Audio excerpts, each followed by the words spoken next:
আমেরিকার রাস্তায় রাস্তায় এরকম ফুড ট্রাকস দিয়ে ভরা। আজকে আমরা এসেছি বুন নামের একটি পর্যটন শহরে। আজকে আমরা একটা জায়গায় খাচ্ছি কমপ্লিটলি আনপ্ল্যান্ড। সবসময় বাসায় যাওয়ার পথে একটা মেক্সিকান ফুড কার্ট দেখি, আর আজকে হঠাৎ করে মেক্সিকান খেতে ইচ্ছা করলো, তাই ভাবলাম let's stop here and try their food.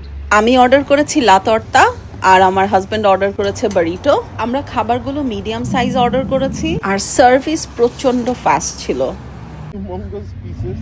He asked me large. I said no, give me medium. Medium is look like this.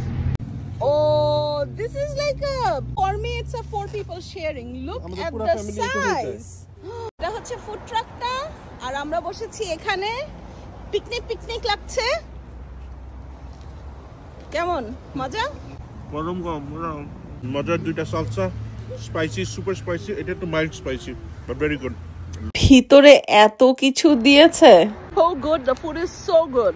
এই মেক্সিকান ফুড ট্রাকটা গ্র্যান্ডফাদার মাউন্টেনের রাস্তার উপরে হাইওয়ে 105-এ। এই বুন শহরটি আমেরিকার একটি খুবই নামকরা পর্যটন শহর। প্রতি বছর শুধু আমেরিকার বিভিন্ন স্টেট থেকে না, পৃথিবীর সব জায়গা থেকে ট্যুরিস্টরা আসে এই পাহাড়গুলো এবং রাস্তার সৌন্দর্য উপভোগ করার জন্য। নর্থ ক্যারোলাইনার পাহাড়ি এলাকাগুলো খুবই সুন্দর। ভিডিওটি ভালো লাগলে সঙ্গে থাকুন। Bye bye.